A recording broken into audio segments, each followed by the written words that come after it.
Muy buenos días niños y niñas, hoy aprendemos juntos en casa semana 19, día 4. Como siempre encontrarás las clases de todas las semanas, día por día, en tu sitio web. Así también te indico que tienes ahí el link para que puedas acceder a dicho sitio web. Pues bien, hoy vamos a trabajar en el área de comunicación y vamos a trabajar textos argumentativos. Vamos a escribir textos argumentativos parte 1. Para ello nuestros recursos tenemos el cuaderno, tus hojas de reuso, tu lápiz lapicero y vamos a trabajar una ficha sobre la carta. Para ello recuerda una vez más que si tienes alguna dificultad pide ayuda a un familiar.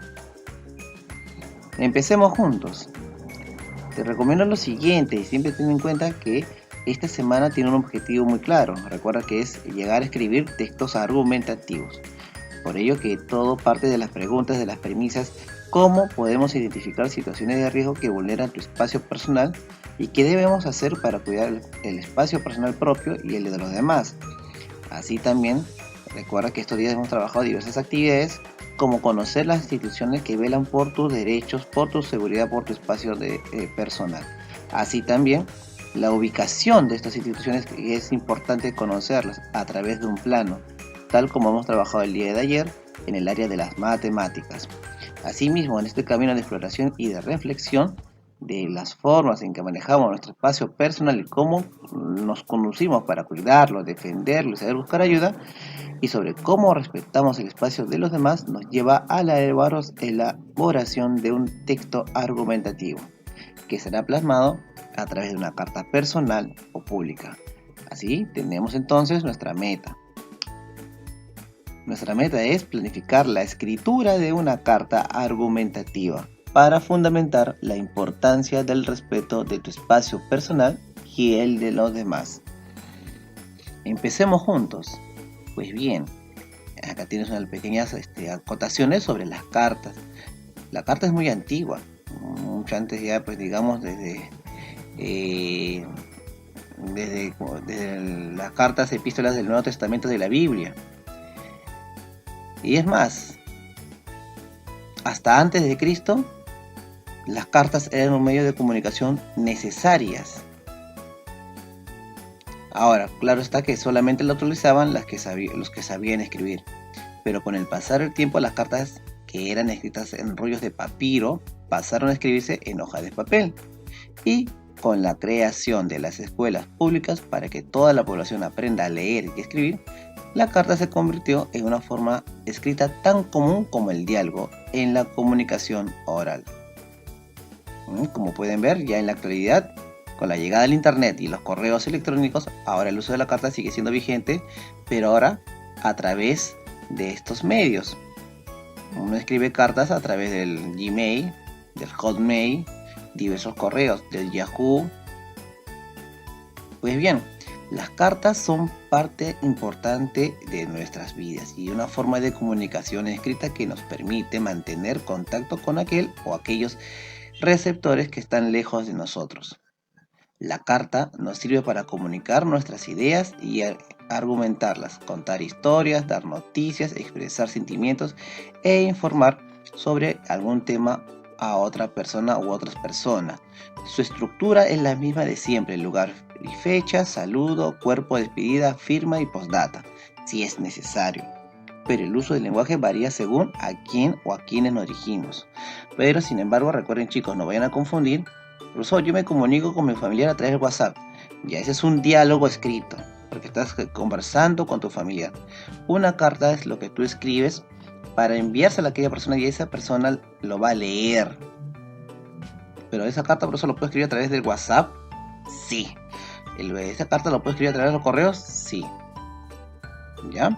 Tiene todo un formato la carta. Entonces, para informar, para contar una historia, etcétera. Pues bien, y aparte de ello, es cierto pues que ya el uso formal de la carta un poquito que ha variado, precisamente por que ya estamos en la era del internet, de las computadoras, de los correos electrónicos. Entonces, pero no perdamos la estructura para darle formalidad, porque a veces escribimos por escribir y bueno, pues no, y la persona lo va a leer. Pero recuerda que la carta tiene su estructura como cualquier documento. Leemos juntos las siguientes cartas. Estas cartas las vas a encontrar en el Blogger, ¿correcto? En tu sitio web. Por ejemplo, acá tenemos la carta 1. La carta 1 que está escrito de San Martín. Miren, tenemos la fecha, 18 de julio de 2020. Empieza la parte de saludo, ¿no? Mi querida Mariana, hija mía, leí tu carta y me conmovió. Por eso decidí responderte de la misma forma. Sé lo importante que es para ti contar con tu propio espacio personal y sentir que tienes mi apoyo y confianza. Quiero que sepas que es así. He leído cada una de tus demandas y sé que esperas que te dé permiso para abrir tu cuenta personal de Facebook. ¿Se dan cuenta? Miren a dónde va dirigida la carta. La carta tiene un objetivo. Está hablando sobre el espacio personal. Y en este caso habla sobre la demanda de su menor hija sobre querer usar una cuenta de Facebook. Sigamos. Entiendo que esta red social es parte de las actividades cotidianas de muchas personas y que varias amigas tuyas se comunican por ahí. Definitivamente es parte de tu época y marca una forma de relacionarnos con otras personas. Reconozco que tiene muchas ventajas, no solo porque te da la oportunidad de estar conectada con la gente que conoces, sino porque puedes tomar contacto con gente que no está a tu alcance como tu artista favorito y porque también te permite estar informada de los acontecimientos que pasan en el mundo. Sin embargo, como debes haberte informado, esta red está permitida desde los 14 años. Miren chicos, de los 14 años con autorización y vigilancia de los padres. Entiendo que algunas de tus amigas han dado información falsa para ser parte de esta red. Bueno chicos, es cierto, ¿no? Muchos de nosotros, muchos niños tienen ya su WhatsApp, tienen ya su Facebook. Claro, lo estamos usando algunos de manera educativa, pero hay que tener siempre bajo la tutela de un mayor de edad, ¿no? De una persona responsable, mayor de edad, claro está. Así como ellas, hay gente que no siempre proporciona la información correcta sobre su identidad, con el fin de acosar a las personas e interferir en sus vidas para hacerles daño. Estas personas también pueden buscar la forma de tener acceso a tu cuenta para suplantarte y colgar fotos o mensajes que te desacrediten u ofendan a tus contactos.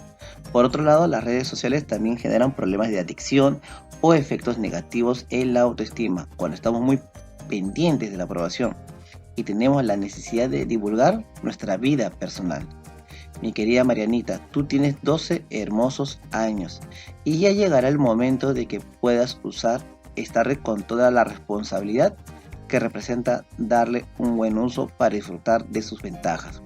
Por ahora, debemos seguir creciendo con responsabilidad, amor propio, cautela y cuidado de tu espacio personal. Lo estás haciendo bien, cariño. Un poco de paciencia. Ahora soy yo la que te pide que confíes en mí. Te adoro, mi ya no tan renacuajita traviesa. Termina tu mamá. Chicos, ¿se dan cuenta? Al finalizar esta carta, si analizamos, ¿la mamá le dio el permiso, le dio la autorización?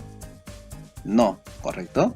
Se han percatado eso, ¿no? Y aparte de eso, para decir no, la mamá ha fundamentado la demanda de su hija a través de una carta.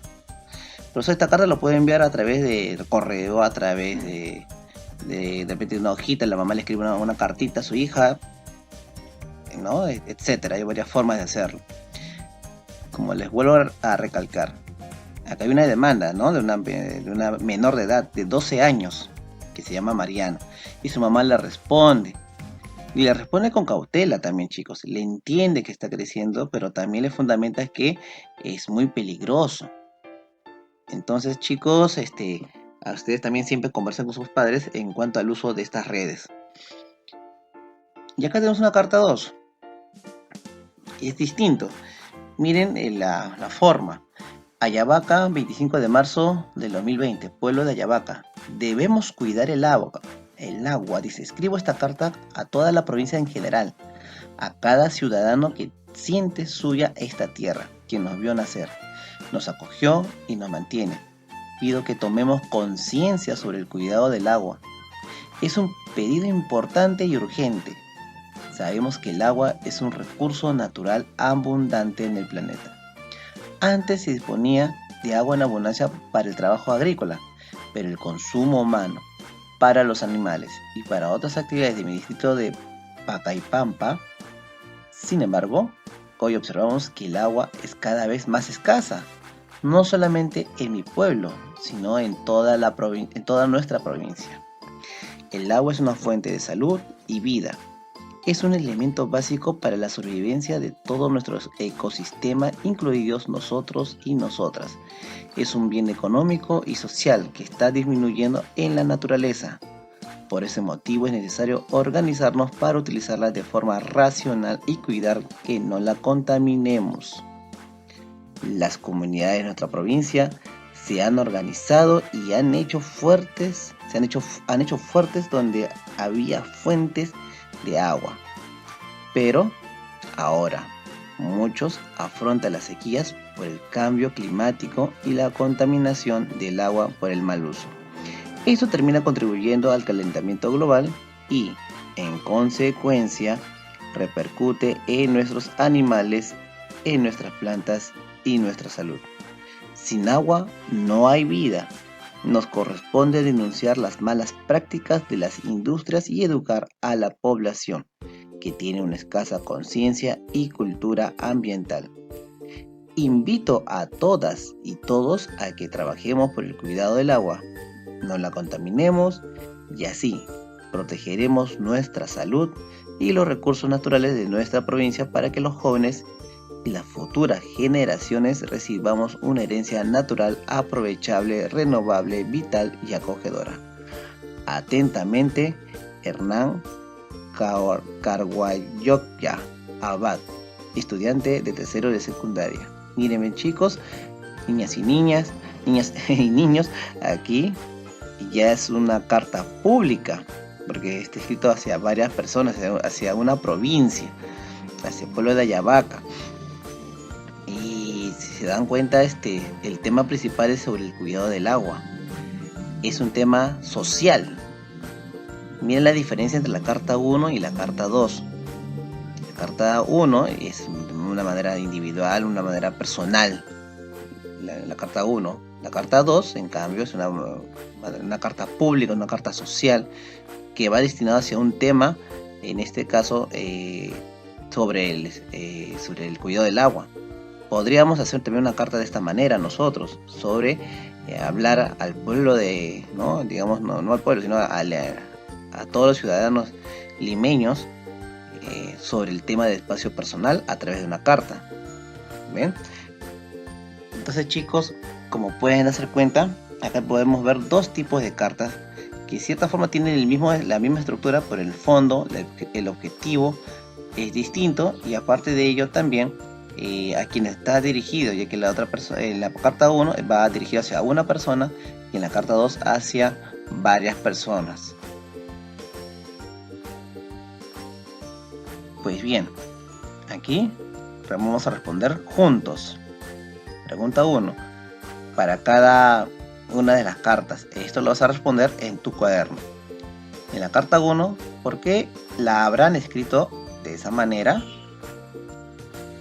Respondes en la carta número 1 y también la misma pregunta en la carta número 2. O lo puedes desarrollar en el formulario que se encuentra en el Blogger. Así también tenemos la pregunta 2, ¿quién escribe la carta y a quién está dirigida?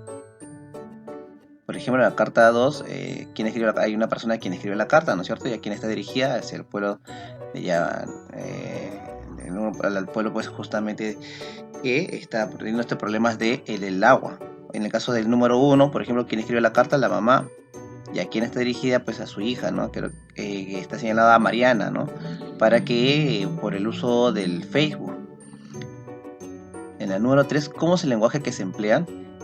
En el caso número 1, si se ha percatado, es una manera más amical, más familiar. En el caso 2, un tema social, es un lenguaje más formal. ¿Cuál es el propósito de esta carta?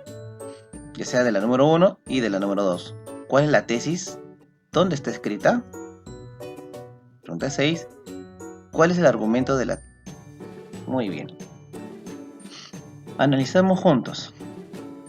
Siempre hay un motivo o causa que te lleva a comunicarte con otros. La carta es una respuesta a algo. En estas cartas hay una necesidad a responder una demanda. El lenguaje que han empleado no es el mismo porque depende de a quién se dirige el autor. No es lo mismo iniciar un vocativo, mi querida Mariana, que utilizar vuelo de Ayabaca, o finalizar con te adoro, mi tan renacuajita traviesa, que terminar con atentamente. Ahí claro, obviamente, en las dos cartas, una carta es más formal y la otra es más familiar, más privado, digamos, ¿no? Más personal. Con esto queremos decir que algunas cartas emplean un lenguaje informal, ahí lo podemos ver, que pueden ser familiar o afectivo, e incorporan dibujos y grafías porque están dirigidas a alguien con quien se tiene vínculos de afecto, familiaridad y confianza.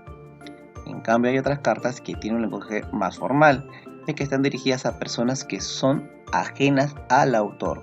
En ese caso, el autor debe utilizar adecuadamente las reglas de escritura y un vocabulario variado pero sencillo. Pero se dirige a una colectividad y quiere asegurarse que todos y todas comprendan la carta. El lenguaje formal también puede ser técnico cuando se usa en ámbitos laborales, por ejemplo, en una carta de una empresa a otra o en una carta de un jefe a un funcionario. Las cartas argumentativas siempre tienen como propósito persuadir a los lectores. Por ese motivo, debemos preguntarnos de qué me quiere convencer esta carta, qué quiere que haga, qué quiere que apruebe. Para eso hay que buscar la tesis y luego las ideas que la sustentan. Toda esa información está en el cuerpo de la carta, es decir, tanto la tesis, chicos, tanto la tesis y las ideas. Entonces, todo esto es una explicación completa de lo que hemos leído en la carta 1 y en la carta número 2. Empezamos a planificar nuestras propias cartas. Ahora tienes la oportunidad de elegir qué tipo de carta quieres escribir según la necesidad que te embarga. Al elegirlo, definirás tu propósito. Una carta personal dirigida a alguien en específico a quien necesites fundamentarle por qué debe respetar tu espacio personal. De repente quieres escribir una carta a tu papá, una carta a tu mamá, una carta pública dirigida a tu comunidad, escuela, familia o región para que fundamente por qué se debe respetar el espacio personal de todos los niños y de las niñas. De ellos a responder tu cuaderno las siguientes preguntas que te van a permitir resolver, realizar en todo caso la elección y hacer tu carta. Primero tienes que saber a quién está dirigida tu carta y por qué quieres escribir esta carta a este destinatario o destinatarias, o en plural destinatarios. ¿Qué lenguaje debes emplear en este tipo de carta? Si es formal o de repente más amical, más familiar. Ahora sí, para ello seguimos las siguientes indicaciones, recomendaciones para organizar tus ideas. Pues bien, lee a continuación la información que has revisado en estos días y las que has producido. Luego anota en tu cuaderno de manera resumida las ideas importantes que pueden dar respuesta a lo siguiente. Ten claridad qué vas a poner al inicio del cuerpo de la carta y qué información necesitas para eso. ¿Cuál es el motivo de la carta? ¿Qué es el espacio personal? ¿Qué situaciones vividas te han hecho sentir incomodidad porque no han respetado tu espacio personal o de las niñas o de los niños en general? Entonces todo eso, chicos, tienes que tú elegir primero, ¿no? Y de ahí tienes que ir organizando tus ideas. Recuerda que la estructura de la carta tiene particularidades y obviamente que si vas a escribir a un familiar, a mamá o papá, obviamente es un lenguaje más amical, pero si es hacia personas desconocidas, a una región, hacia la comunidad, es un lenguaje formal en la cual pues tienes que darles el motivo de la carta. Este motivo tiene que ser claro, que en este caso, bueno, estamos hablando con respecto al espacio personal. Luego tienes que identificar los sustentos que correspondan a la tesis de tu carta. Si es una carta personal, ¿por qué debe respetar esta persona tu espacio personal? Ten en cuenta ello. Si es una carta pública, ¿por qué es importante que ese grupo, la sociedad, respete el espacio personal de las niñas y niños? Entonces, son dos ideas muy claras, muy distintas para lo que es una carta personal y para lo que es una carta pública. Y al finalizar, después de planificar, porque estamos todavía planificando, vas a hacer tu ficha de cotejo. Hoy día estamos trabajando en borrador todavía esta carta. Y para ello vas a autoevaluarte. En este caso vas a llenar esta ficha de cotejo. ¿Elegiste qué tipo de carta vas a elaborar? Sí o no. ¿Sabes por qué has elegido ese tipo de carta? ¿Ya elegiste a tu destinatario o destinatarios? Entonces todo ello es importante. ¿Tienes definida ya la tesis de tu carta? Y como siempre, reflexionamos juntos y recuerda bien, con la familia, te vas a reunir con un integrante de tu familia, con un adulto de confianza y muéstrale la planificación de tu carta. Explícale el propósito de dicha carta y pide la ayuda para el momento de remitirla. Pregunta, ¿qué otros sustentos le agregarías a mi carta para que justifique mi tesis? Y evalúa la pertinencia de la recomendación para mejorar tu planificación. Y a partir de ti mismo, como siempre, ¿qué aprendí hoy? Sobre cómo planificar la escritura de una carta argumentativa, qué dificultades se presentaron y cómo las superaste o cómo las superé. Chicos, hemos culminado.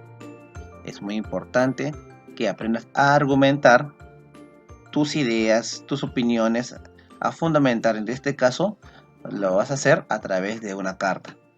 Ya sabes que la actividad es planificar una carta y tienes que definir a quiénes está dirigida, si es a un familiar, si vendría a ser una carta personal, o a una colectividad, que en este caso podría ser tu comunidad. Y todos en objetivos claros, ¿no? En ambas cartas es sobre el espacio personal, el respeto al espacio personal tuyo y el de los demás. Y niños, sin más que decirles, recuerda una vez más, enviar tus evidencias, anexarlas al portafolio y siempre conversa este tema con tu papá y con tu mamá. Bueno chicos, nos vemos. Cuídense mucho.